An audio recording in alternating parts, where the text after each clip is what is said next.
રાજ્ય કરવા માંડ્યો છે। અહીંયા કૈલાસમાં એક દિવસ શંકર ભગવાન માતાજીને કહેવા માંડ્યા કે હે સતી, મારે તપ કરવા જવાનું બહુ મન થાય છે। શંકર ભગવાનની વાત સાંભળી માતાજી હતા અતિશય રુદન કરવા માંડ્યા। શંકર ભગવાન કહે છે કે હે ઉમિયાજી, હું તો વારંવાર તપ કરવા જાઉં છું, પણ તમે ક્યારે એટલું બધું રુદન નથી કરતા। આજે શું વાત છે કે તમે આટલું બધું રુદન કરો?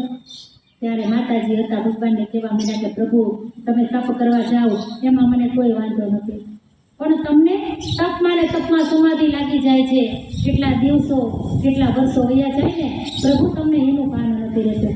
માટે હું અહીંયા કૈલાસમાં આવ એકલી રહું છું। હે પ્રભુ, મારે મારા દિવસો કોની હારે કાઢવા? જો મારે એકાદું બાળક હોત ને તો મારા દિવસો એની હારે કાઢી નાખત। મારે પ્રભુ બાળક નથી, નકર હું મારા દિવસો એની હારે કાઢું। શંકર ભગવાન માતાજીની વાત સાંભળીને કહેવા માંડ્યા કે હે સતી, આજો હું તમને બે વરદાન આપું, એક પુત્ર અને એક પુત્રી તમે ઉત્પન્ન કરજો। આજે હું વરદાન આપું છું, એ તમારી સાથે રહેશે અને તમારી સાથે વાતો કરશે। શંકર ભગવાન હતા માતાજીને વરદાન આપી અને હાથમાં ત્રિશૂળ લઈ મધુવનમાં ગયા છે। મધુવનમાં જઈ અને ભગવાન હતા એને ત્રિશૂળ ફોડી અને તપ કરવા બેસી ગયા છે। ભગવાન હતા એને સમાધિ લાગી ગઈ। એવામાં માતાજી હતા એ નાવા જાય છે, એટલે મનમાં વિચાર કરે છે કે શિવના ઘર મોટા, કોકને કોક આવ્યા કરે છે, માટે લાઈ મને ભગવાને વરદાન આપ્યું ને તો હું એક પુત્ર ઉત્પન્ન કરું। માતાજી છે એને શિવના ઘર મોટા કીધા છે। આ બાજુ બ્રહ્માંડ છે અને આ બાજુ વૈકુંઠ છે। જો કોઈને બ્રહ્માંડમાંથી વૈકુંઠમાં જવું હોય તો શંકર ભગવાનને ત્યાં મળીને જાય, અને જો કોઈને વૈકુંઠમાંથી બ્રહ્માંડમાં જવું હોય ને તો એ ભગવાનને કૈલાસમાં મળી અને પછી જાય છે। એટલે માતાજી કહે છે કે શિવના ઘર મોટા, કોકને કોક આવ્યા કરે છે। માતાજી હતા એણે દક્ષિણ અંગથી મેલ લીધો છે। દક્ષિણ અંગથી મેલ લઈ માતાજી એક સુંદર મજાના બાળકનું રૂપ ધર્યું છે। દક્ષિણ અંગથી મેલ લઈ અઘડ ઘડ્યું રૂપ, હાથ ચરણને ઘૂંટણ પાણી, ટૂંકું અંગ સ્વરૂપ, ચતુર્ભુજને ખાંડ મોટી, પરમ દિશે વિશાળ, શોભા તેની સી કહું, કંઠે ભૂગરમાળ, પહેલા કરમાં જળકમંડળ, બીજે મોદિક આહાર, ત્રીજા કરમાં પરસી સોહે, ચોથે રે જપમાળ, ગણેશને ઉપજાવી બોલ્યા પાર્વતી માત, એની પાસે જોડ હોય તો ઘરે બેઠા વાત। માતાજી હતા એણે જમણા અંગમાંથી મેલ લીધો છે અને એક સુંદર મજાના બાળકનું રૂપ કર્યું છે। નાના નાના પગ છે, 4 હાથ છે, મોટી એવી ફાંદ છે। માતાજીએ સુંદર મજાના એક બાળકનું રૂપ કર્યું।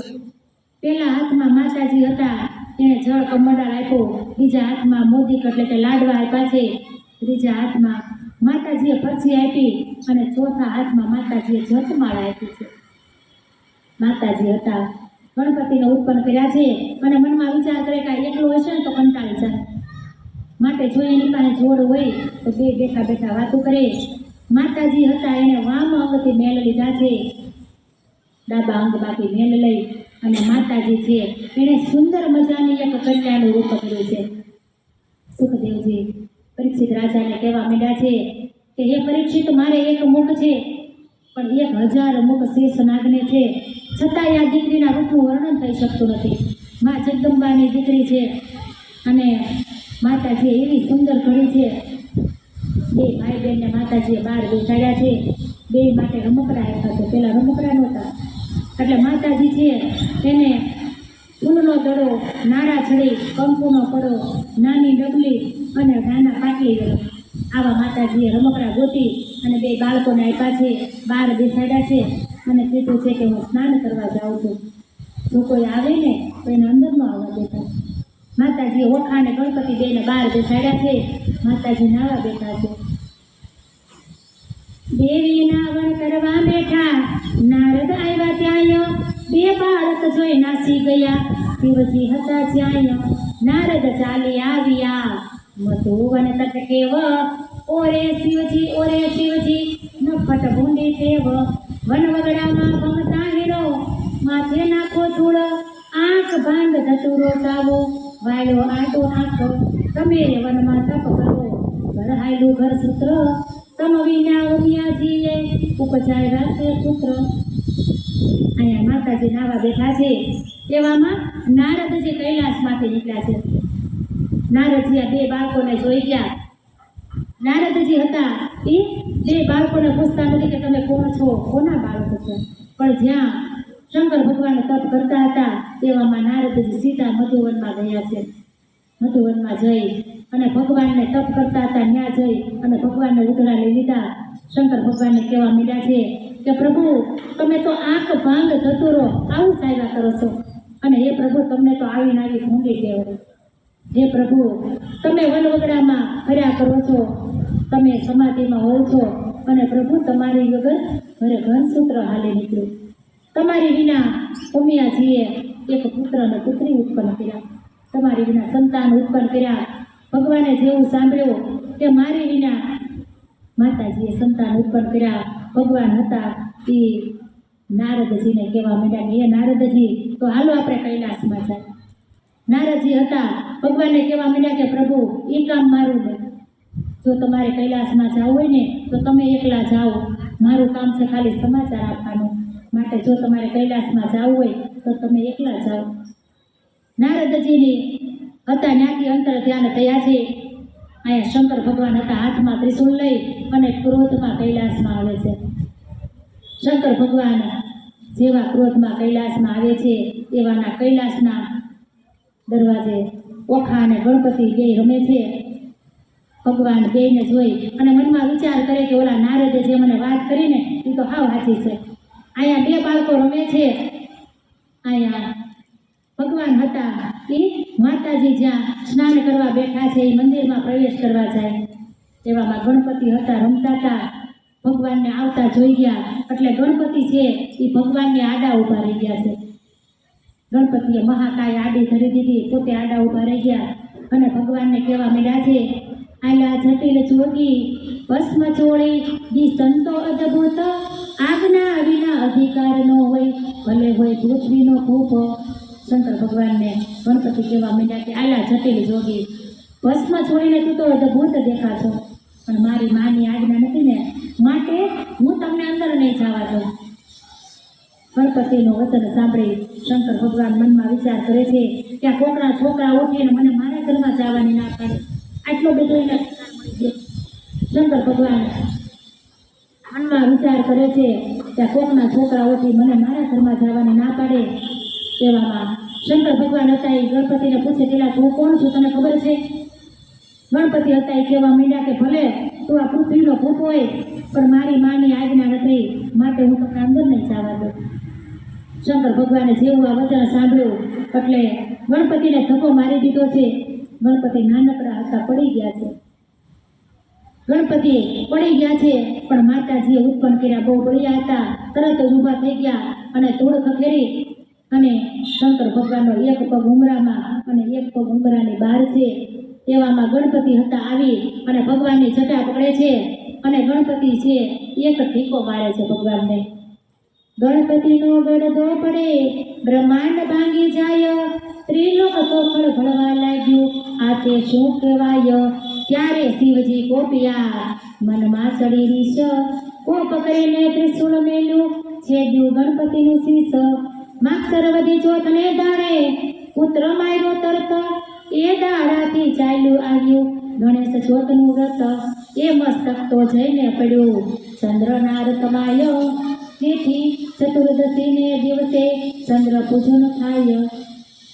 આયા ગણપતિ હતા એને ભગવાનની જટા પકડી એક ઢીકો મારે છે એટલે એના ટીકાનો અવાજ છે એ 3 લોકમાં આવવા માંડ્યો, 3 લોકો ખળખળવા માંડ્યું. એવામાં ભગવાનને ટીકો પડ્યો એટલે શંકર ભગવાનને ક્રોધ ચડ્યો છે. શંકર ભગવાન હતા એણે પોતાનું ત્રિશૂળ લીધું અને ગણપતિનું મસ્તક કાપી નાખે છે. ગણપતિનું મસ્તક કપાણું ત્યારે વૈશાખ સુદ ચોથ હતી. એ જ દિવસથી આપણે ગણેશ ચોથનું વ્રત કરીએ છીએ અને ગણપતિનું મસ્તક હતું ચંદ્રમાના રથમાં પડ્યું છે. ચંદ્રમાને ખબર નથી કે મારા રથમાં ગણપતિનું મસ્તક છે, પણ જ્યારે ખબર પડી ને તો ચંદ્રમાએ આપ્યું નથી. અહીંયા ભગવાન હતા ગણપતિનું મસ્તક કાપી અને જેવા અંદર પ્રવેશ કરે છે એવામાં ઓખા હતી એ ભગવાનને જોઈને બી ગઈ છે. ઓખા મનમાં વિચાર કરે કે આ જોગીએ ભાઈ જેવા ભાઈના કટકા કરી નાખ્યા તો મારું શું થશે. ઓખા હતી એ જ્ઞાતિ જોઈ અને લવણ કોટડીમાં સંતાઈ ગઈ. લવણ એટલે કે મીઠું. મીઠાની કોટડીમાં ઓખા સંતાણી છે. અહીંયા શંકર ભગવાન હતા એ અંદર મંદિરમાં પ્રવેશ કરે છે. તેવામાં માતાજી છે જે નાઈને ઊભા થયા છે. માતાજી વસ્ત્ર પહેરે છે. એવામાં શંકર ભગવાનને આવતા જોઈ ગયા. શંકર ભગવાનને માતાજીએ જોયા છે એટલે માતાજીને પહેલા વિશ્વાસ નથી આવતો. માતાજી મનમાં વિચાર કરે કે ભગવાન તો હજી મને કાલે વરદાન દઈને જાય, માટે આટલા બધા ઉતાવળમાં ત્યારે ભગવાન તો આવે. એટલે માતાજી હતા પોતાના બે નેત્ર બંધ કરી અને આંખો ચોળી અને શંકર ભગવાનની સામો જોવે છે તો પંચવદન દેવ મહાદેવ દેખાય છે. એટલે માતાજી હતા ભગવાનને જોઈ અને મીઠો ટપકો દેવા માંડ્યા અને ભગવાનને કહેવા માંડ્યા છે, વસ્ત્ર પહેરી ઉમિયા કહે એમાં આવ્યા મહાદેવ, આંખ ભાંડ તતુરો ચાવો નફટતો તારો ઢંગ. શંકર ભગવાનને માતાજી હતા એ મીઠો ટપકો દઈને કહેવા માંડ્યા છે કે હે પ્રભુ તમે મંદિરમાં કેમ વહી આવ્યા? હે પ્રભુ તમે આંખ ભાંગ તતુરો ચાવ્યા કરો અને પ્રભુ તમને તો આવી આવી ભૂંડી ટેવડે. હે પ્રભુ તમે મેં બે બાળક બારણે મૂક્યા હતા, તમને એને નહીં કીધું હોય કે મારી માતા નાવા બેઠા છે? માટે હે પ્રભુ તમે મંદિરમાં કેમ આવી આવ્યા? તમને એની શરમ ન લાગી અને હે પ્રભુ તમે મંદિરમાં આવી આવ્યા? તમે કંઈ મનમાં સમજો નહીં. શંકર ભગવાન ને માતાજી છે મીઠો ટપકો આપે છે. એટલે શંકર ભગવાન હતા એને ક્રોધ ચડ્યો છે. શંકર ભગવાન માતાજીને કહેવા માંડ્યા, છાની રહે તું પાપણી મેં જોયું પારખું તારું, આટલા દાડા સતે જાણતો તે સર્વે લૂંટી ખાધું, હું જ વિના પ્રજા કીધી આવું તમારું કામ, પાર્વતીજી તમે રાખ્યું હિમાચળનું નામ. શંકર ભગવાન માતાજીને કહેવા માંડ્યા કે છાંડી દે તું પાપણી, મેં તારું બધું પારખું લઈ લીધું. હે પાર્વતીજી હું તો તમને સતી જાણતો હતો પણ તમે મારું ઘર લૂંટી લૂંટીને ખાઈ લીધું, હું જ વિના પ્રજા કીધી આવું તમારું કામ. હે પાર્વતીજી તમે તમારા પિતા હિમાચળનું નામ રાખ્યું. હિમાચળ પર્વત હતા એટલે કહે છે કે પર્વતને બુદ્ધિ ન હોય એટલે કહે છે કે તમે તમારા પિતાને જળ બુદ્ધિ જેવું કામ કર્યું છે, મારી વિના પ્રજા કીધી. શંકર ભગવાનના આવા વચન સાંભળી માતાજીના રોમે રોમમાં આગ વ્યાપી ગઈ. માતાજીની આંખોમાંથી અગ્નિ વરસવા માંડી અને માતાજી હતા ભગવાનને કહેવા માંડ્યા, પ્રભુ તમે એવું શા માટે બોલો છો? તમે હજી મને કાલે વરદાન દઈને જાઓ છો અને આજે ભૂલી ગયા? તમે મને કીધું હતું કે એક પુત્ર અને પુત્રી તમે ઉત્પન્ન કરજો અને અત્યારે તમે આવું શા માટે બોલો? ભગવાનને યાદ આવે છે એટલે ભગવાનને નીચું જોઈ ગયા. શંકર ભગવાન મનમાં વિચાર કરે કે મારે પાર્વતીને શું જવાબ આપવો. ભગવાનને નીચું જોઈ અને કહેવા માંડ્યા કે હે પાર્વતી હું અહીંયા આવ્યો ને એટલે તારી પુત્રી મને જોઈને ક્યાંક નાસી છે અને હે પાર્વતી મેં તારા પુત્રને મારી નાખ્યો. ભગવાનના મુખમાંથી જેવું નીકળ્યું કે મેં તારા પુત્રને માર્યો. માતાજી હતા એ નાઈને ઊભા થયા છે. એવામાં માતાજી હતા સીતા બહાર આવે છે.